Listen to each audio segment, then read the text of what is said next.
Muito bem, como prometido na passagem de bloco, eu já estou no estúdio com a advogada Lilian Aredilino. Tudo bem, Lilian?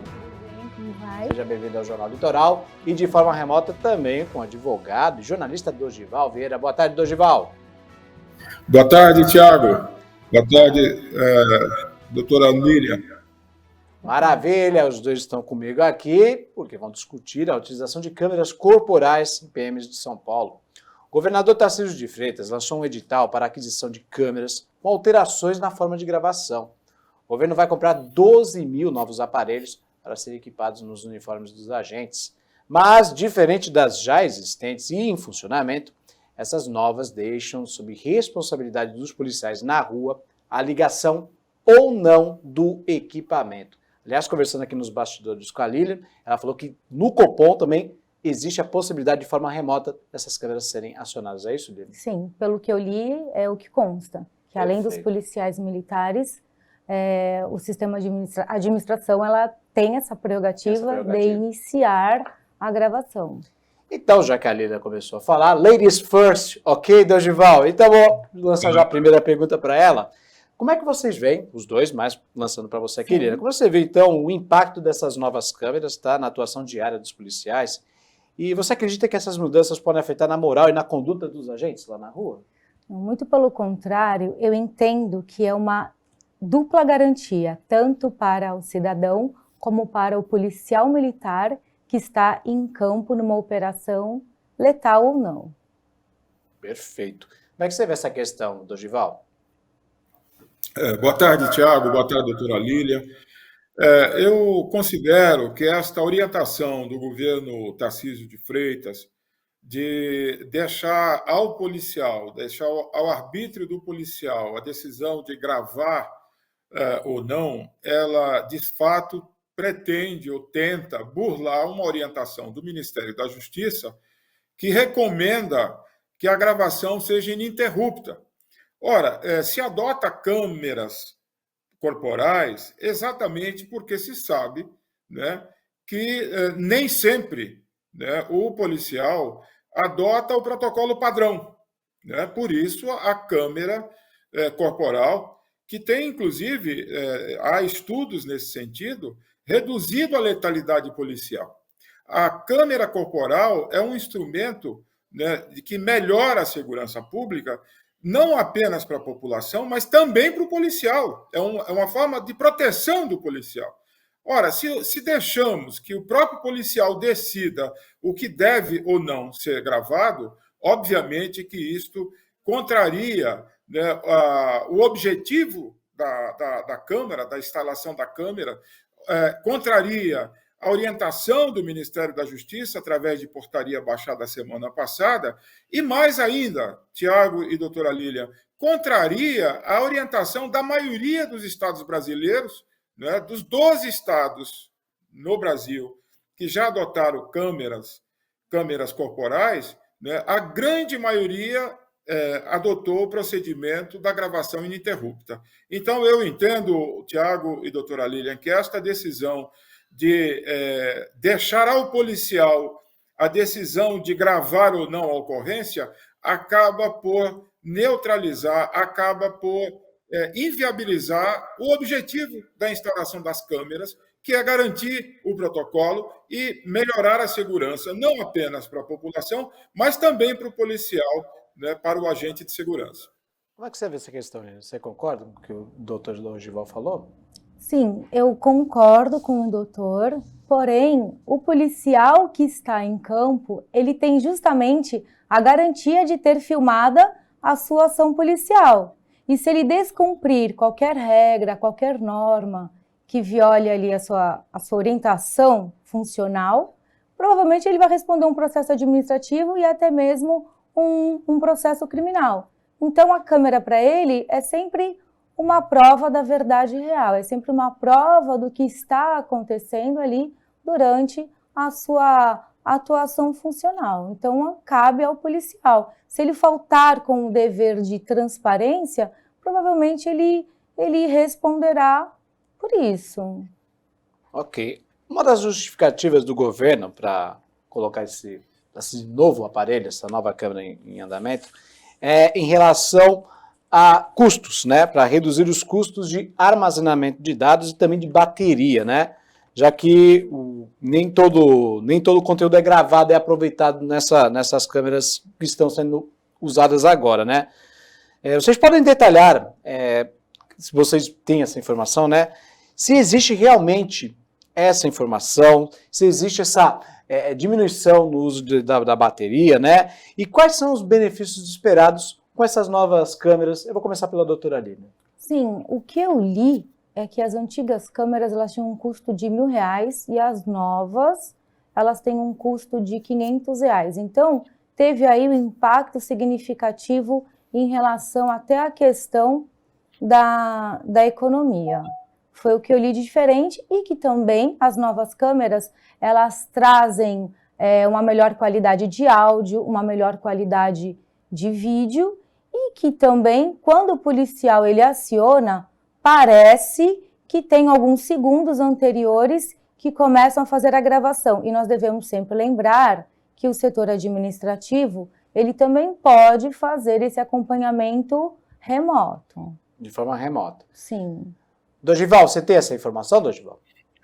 Na verdade, essa informação, Tiago, é mais uma tentativa do governo estadual de desviar a discussão de foco, desviar o centro da questão. O que está em discussão é o seguinte: o governo federal, o ministro da Justiça, Ricardo Lewandowski, baixou a portaria na semana passada com a orientação da gravação, de que a gravação fosse ininterrupta, das câmeras, mas deixando, obviamente, nós estamos numa federação, deixando a cada estado a decisão de adotar este modelo ou não. O governo de São Paulo, que notoriamente é um governo que segue uma outra orientação política, de política pública, por exemplo, nós estamos falando da Baixada Santista, em que a polícia militar é acusada por estudiosos, por pesquisadores, por entidades de defesa dos direitos humanos, de ter, nesse último período, em 2 operações, aumentado de uma forma absurda, extraordinária, a letalidade nas operações Escudo e Verão, com dezenas de mortos, em situações que vêm sendo denunciadas como de execução, mortos de pessoas com deficiência, executadas pela Polícia Militar, mortos com pessoas com deficiência visual, e depois se alega troca de tiros. E depois, Tiago, não custa lembrarmos o seguinte: é notório, é conhecido que a polícia brasileira, a polícia militar no Brasil, é a polícia que mais mata no mundo, mais mata cidadãos.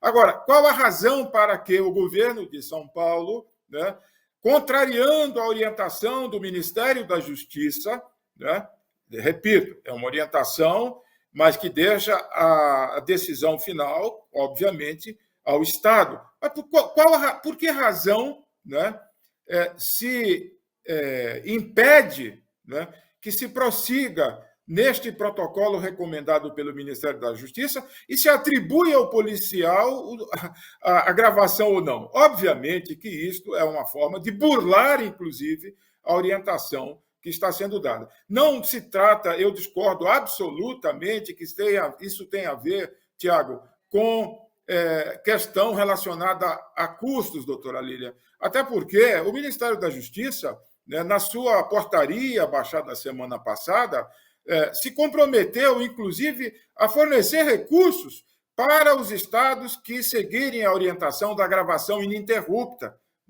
E São Paulo recusa isso e atribui ao policial a prerrogativa de ligar ou não as câmeras. Ou seja, quer dizer, na verdade, é uma forma de inviabilizar a eficácia das câmeras corporais como instrumento fundamental para que se obedeça ao protocolo, que não vem sendo obedecido. Essa é a grande verdade. Há muitos bons policiais na corporação, mas há pessoas absolutamente comprometidas com a violência, com a letalidade que está demonstrada aí nos estudos, nas pesquisas, enfim. Então, Tiago, acho fundamental que a população paulista, que a sociedade paulista compreenda o que está em questão neste momento. Se nós vamos ter uma polícia que é fator de segurança pública, tá? Ou se nós vamos ter uma polícia milicianizada e com toda a liberdade para adotar práticas e para não seguir o protocolo, como não vem fazendo, como ficou muito evidente nas duas operações que nós tivemos aí na Baixada Santista, em que a morte de 3 policiais, resultaram na prática de quase mais de 80 execuções, segundo os dados que nós dispomos. Doutora Lília, como é que você vê essa questão? Sim, eu sempre vou discorrer a respeito da dupla garantia e da transparência e pela busca da verdade real, até porque advogada que sou, né, eu fiz uma busca em um caso que teve de denúncia do Ministério Público de 4 policiais militares no Guarujá por terem assassinado um garoto, tá? E este caso, por conta justamente de imagens, de câmeras, de conteúdo probatório que mostrou a verdade no campo operacional, nós tivemos um policial que foi impronunciado, ou seja, ele não foi para o tribunal do júri. Então, eu sou a favor, sim, de que tenha câmeras corporais nos policiais. E se isso for de forma ininterrupta, é melhor para todos. Agora, se o governo do estado tiver que arcar com este custo financeiro, que arque, porque isso é uma garantia, inclusive, para a sociedade, para todos nós. E eu não vejo nada de errado em ter câmera corporal full-time a todo tempo para os policiais. Perfeito, doutora Lilian. Agora, esses novos equipamentos, eles permitem que os policiais... Permitem não, na verdade, essas câmeras, elas possuem reconhecimento facial, né? Leitura de placas e tal. Então, existem também preocupações crescentes sobre a privacidade dos cidadãos. Quais são os principais desafios legais e éticos que essa tecnologia pode apresentar a partir de agora? Dessa vez, eu vou começar pelo doutor Dorival. Na verdade, Tiago, doutora Lília, eu fico satisfeito de ouvir a doutora Lília dizer que, na realidade, nós aqui é um debate em que nós concordamos com o argumento central, ou seja, as câmeras corporais devem ser mantidas e a gravação deve ser ininterrupta, né? Porque, na verdade, é a única garantia de que, de fato, essas câmeras continuem tendo o papel que vem tendo, que é a redução da letalidade policial, né? É uma garantia para o cidadão e é uma garantia também para o policial correto, para o policial honesto, para o policial trabalhador e não aquele comprometido com crimes, né? Comprometido com execuções. Na realidade, Tiago, esta questão, né, das câmeras, né, elas, de fato, né, já demonstrou-se que há uma redução da letalidade policial. Porque, como nós sabemos, nós temos uma polícia violenta, nós temos uma corporação que, aliás, com números defasados, na verdade, eu estava aqui me preparando para este debate e observando o raio-x das Forças de Segurança Pública do Brasil, né, eu observo que, em São Paulo, nós temos 27.382 soldados atuantes na PM e temos 35.931 cabos, ou seja, há 8.549 superiores diretos a mais que os soldados na corporação, né?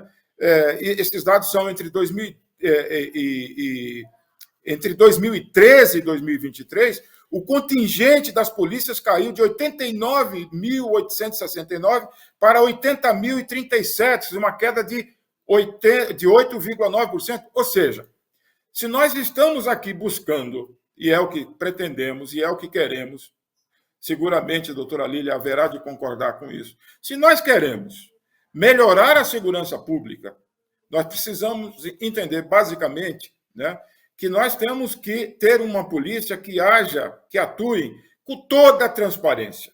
né? E as câmeras corporais são instrumentos de transparência, né? As câmeras corporais são importantes para o policial correto, para o policial que cumpre o protocolo, né? Elas só não ajudam, elas só não são boas, as câmeras corporais, para o policial que, lamentavelmente, né, nós temos, não se pode ignorar a realidade, para policiais que não cumprem a lei, para policiais que acabam assumindo, Tiago, a lógica da milícia, a lógica miliciana, que age à revelia do ordenamento jurídico e age contra a sociedade. O policial violento, o policial que não cumpre o protocolo e o policial que teme a gravação ininterrupta da sua ação, tá? Este policial, por si só, ele já se coloca numa atitude de suspeição, porque se ele agisse, né, com transparência, se ele agisse em nome da sociedade para viabilizar a segurança pública, ele não temeria que essas gravações fossem feitas de forma ininterrupta. Então, eu entendo, concluindo, que não se trata de custo. São Paulo é um estado que dispõe das condições. O Ministério da Justiça já garantiu, através da portaria, que todos os estados que adotarem a gravação ininterrupta terão ajuda do governo federal por meio do Fundo Nacional de Segurança. Então, o que se trata aqui é do governo federal. O governo federal só vai ajudar desde que a câmera seja com gravação ininterrupta, é isso? Ininterrupta. É isso que estabelece a portaria. Então, eu entendo, Tiago, concluindo, doutora Lília, que o governo de São Paulo precisa, né, deixar a lógica de tratar a segurança pública como uma questão, com a lógica miliciana, tá certo? E passar a dar à segurança pública, adotar na segurança pública a lógica republicana. E na lógica republicana, o policial é um funcionário público, tá?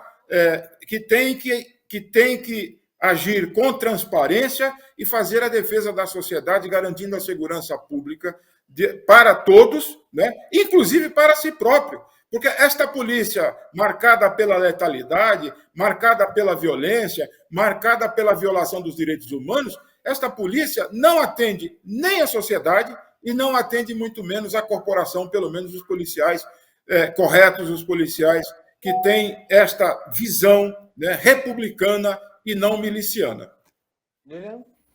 Eu gostaria de fazer uma pergunta. Pois não. E quando o policial ele é recebido a tiros, como aconteceu muito na última operação? Eu posso responder? Sim, fica à vontade, Adilson. Na verdade, doutora Lília, existem essas situações, como todos nós sabemos, tá certo? Mas também nós sabemos, e o Código Penal define isso, há situações de excludente, né, de ilicitude. O policial tem esta proteção na sua ação concreta. O que não pode autorizar, como se pretendeu em determinado momento, é que o policial haja como um vingador, né? É que o policial haja como um justiceiro.